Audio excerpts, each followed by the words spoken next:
ये यहाँ पे अनुसूचित जाति विभाग की समीक्षा बैठक थी, संगठन की समीक्षा बैठक थी कि क्या कार्रवाई हुई है। हमने अभी तक जाकर के जितने पदाधिकारी बनाए तो उसी पे चर्चा हुई है किस तरह से कांग्रेस में जो हमारे विशेषकर अनुसूचित जाति विभाग है उसका कैसे विस्तार किया जाए और किस प्रकार से ग्राम सभा लेवल तक या बूथ लेवल तक कार्यकर्ता को बनाया जाए, उसी की चर्चा आ गया। किस तरीके से देखेंगे, बंगाल भी भाजपा ले गई, धीरे धीरे पूरा देश कब्जे में जा रहा है। देखिए कांग्रेस कहाँ जा रही है? कांग्रेस अपनी जगह है। कांग्रेस ने केरला में सरकार बनाई और तमिलनाडु में भी समर्थन दे रही है। देखिए भारतीय जनता पार्टी की जहाँ तक बात है तो हमने देखा कि किस प्रकार से विशेषकर बंगाल में, बाकी जगह तो अलग बात है, लेकिन विशेषकर बंगाल में जिस तरह से सरकारी तंत्र का प्रयोग उन्होंने किया है, चाहे इलेक्शन कमीशन हो, चाहे ईडी हो, सीबीआई हो, इस तरह से विपक्ष को परेशान करके और एकदम दबाने का काम किया है अपने पूरे तंत्र के माध्यम से। विशेषकर इलेक्शन कमीशन के बारे में कहना चाहूँगा, जो 27 लाख वोट जो इन्होंने लॉजिकल डिस्क्रिपेंसी दिखा के काटे हैं और जो 20 लाख वोट इन्होंने आखिरी समय में बढ़ा दिए, SIR के बाद की बात कर रहा हूँ, SIR की प्रक्रिया में नहीं, SIR के बाद 20 लाख जो वोट बढ़ाने का काम किया है, तो वो कहाँ से हैं? जो बाहर से ट्रेनें गई हैं अलग दूसरे प्रदेशों से लेकर के, वो किसको लेकर के गई हैं और ये ट्रेनें क्यों चलाई गई, तो त्यौहार मनाने क्यों गई हैं? तो ये सब सवाल खड़े हो रहे हैं। तो ये इन सबसे लड़ाई लड़ने का क्या तरीका है, ये तो अपना पार्टी तय करेगी। लेकिन जिस तरह से बेईमानी इस चुनाव में हुई है, खुलेआम जो गुंडागर्दी और बेईमानी की गई है, वो तो सीधे सीधे प्रजातंत्र की हत्या दिखाता है। तो क्या लगता है 27 पे कांग्रेस की तरफ से? नहीं, बिल्कुल इसका जो है हम लोग कांग्रेस, समाजवादी पार्टी और पूरा इंडिया गठबंधन मिल करके उत्तर प्रदेश में चुनाव लड़ेगा, मजबूती से चुनाव लड़ेगा और जो जिस तरह से ये लोग कर रहे हैं उसके खिलाफ मिशन मोड में एकदम जैसे आज़ादी की लड़ाई हुई थी उस तरह से सत्याग्रह के रूप में ये चुनाव लड़ेगा। मायावती कह रही है भाजपा को छोड़ करके सभी पार्टियां हमको जो है बदनाम करने की कोशिश की है। देखिए उन्होंने ये क्यों कहा ये तो वही जाने, क्योंकि जिस प्रकार से जिस वर्ग को वो रिप्रेजेंट करती हैं, उनकी पार्टी रिप्रेजेंट करती है, अनुसूचित जातियों को रिप्रेजेंट करती है, उसके ऊपर तो जिस तरह से अत्याचार भारतीय जनता पार्टी की सरकार कर रही है, जिस तरह से नौकरी ख़त्म कर दी है, विशेषकर 4th क्लास की नौकरियां जो पूरी संविदा पे चली गई हैं, आरक्षण विशेषकर ख़त्म हो गया है। शिक्षा के क्षेत्र में अभी की बात मैं कहूँ तो आपके जो स्कॉलरशिप है, छात्रवृत्ति है, तो उसमें केंद्र का अंश आया ही नहीं है। स्टेट ने तो चलिए फिर भी दे दिया क्योंकि अगले साल चुनाव है, तो सेंटर का अंश आया ही नहीं है। स्टूडेंट, अनुसूचित जातियों के जो स्टूडेंट हैं वो आज परेशान हैं, अपनी फ़ीस नहीं जमा कर पा रहे हैं, पढ़ाई नहीं कर पा रहे हैं, एग्ज़ाम शुरू हो रहे हैं उनके इस हफ्ते से और वो बिल्कुल परेशान हैं।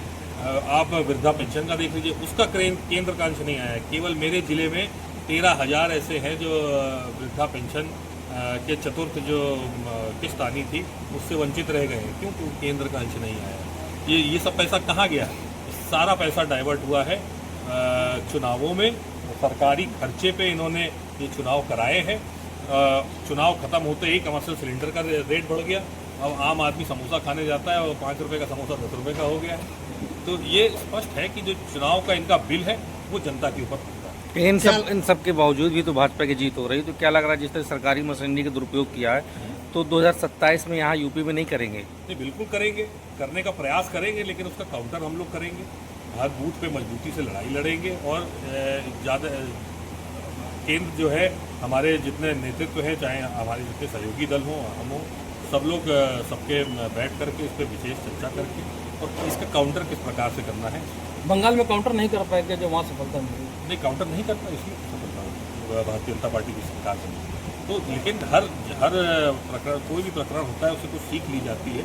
इससे जो सीख मिली है वो पता चला है कि किस प्रकार से वोटर लिस्ट में आखिरी समय में भी घपला करके और जीत हासिल करी जा सकती है। क्या लगता है कांग्रेस का लगातार ग्राफ गिरता हुआ दिख रहा है? इस कार्यक्रम में भी देख सकते हैं कि बहुत कम संख्या में लोग हैं, तो क्या लग रहा है कि दलित वर्ग खासतौर पर बीजेपी की तरफ मोड़ हो चुका है? नहीं, दलित वर्ग तो बीजेपी को छोड़ करके और कांग्रेस की तरफ आना चाहता है। तो इसीलिए तो 2024 में इतनी अच्छी प्रदर्शन हुआ उत्तर प्रदेश में, विशेषकर जो 43 सीटें हैं, कहाँ थे, एकदम मिनिमम पे थे हम लोग, और कांग्रेस की तो एक ही सीट थी और समाजवादी की भी कम सीटें थी, उसमें से भी जो है बहुत कम लोकसभा में लोग थे, लेकिन अब जो है धीरे धीरे लोग पलट रहे हैं, संविधान की बात कर रहे हैं, उसकी बात कर रहे हैं। तो धीरे धीरे लोग चाह रहे हैं कि जो है भारतीय जनता पार्टी को हटाया जाए, बस काउंटर होना है। तो उनकी जो ये सरकारी तंत्र का जो दुरुपयोग है उसको करना है। 27 के चुनाव में इंडी गठबंधन लड़ेगा कि अलग अलग लड़ेगा? नहीं, साथ में सब मिलकर लड़ेंगे। इंडिया गठबंधन अभी मजबूत, साथ में मिलकर के चुनाव लड़ेंगे। क्या लगता है 27 में जो है बीजेपी की हैट्रिक रोक लेगी इंडिया गठबंधन? बिल्कुल बिल्कुल, इस बार रोकेंगे। हम लोग पूरी रणनीति बना रहे हैं, पूरी सब लोग मिल करके बैठ करके अपनी रणनीति बनाएंगे इनके खिलाफ। इस तरह तो लग रहा है कि मोदी का तिलिस्म तोड़ पाएंगे? जी, मोदी जी का तिलिस्म तो खत्म ही हो गया है लगभग। यहाँ उत्तर प्रदेश में तो विशेषकर जो है प्रधानमंत्री जी के नाम पे वोट नहीं रह गया है। अब जो है यहाँ पे भारतीय जनता पार्टी के जो अलग अलग नेता हैं वो अपने नाम पे कर रहे हैं। ठीक। दोबारा रखी जाएगी, समीक्षा बैठक भी रखी जाएगी। महीना दे देते हैं आपको, 15 दिन 30 दिन जितना आप कर लीजिए। दोबारा रखी जाएगी, दोबारा करेंगे, दूसरे जिले में कर लेंगे अब और करके वो तय करेंगे रखा जाएगा। तो रख करके फिर समीक्षा दोबारा की जाएगी और तब तक आप लोग तैयारी कर लीजिए। बहुत अच्छा लगा कि आपके बीच में यहाँ बहुत अच्छा लगा पहली बार आकर और हमारे जो बता रहे थे, आप बता रहे थे कि कभी अनुसूचित जाति विभाग की बैठक हुई नहीं आती यहाँ पे, बता रहे थे। बहुत अच्छा लगा कि कल ये जो है मेरे कार्यकाल में हुआ है, ये भी बहुत अच्छा ये और होता जाए और साल हो और महीने में हो करता हूँ और पूरी एक आए अनुसूचित जाति विभाग को बहुत बहुत धन्यवाद। जय हिंद, जय भारत, हो रहे हैं। यही समस्या है। पार्टी की तो व्यवस्था होती है लेकिन हाथ पैरों तक वो खून पहुंचने नहीं, तो शून्यता है। यही शून्यता का कारण, तो इसलिए पार्टी को जरूरी है कि पार्टी अपने हाथ पैरों तक खून की सप्लाई करे, नहीं तो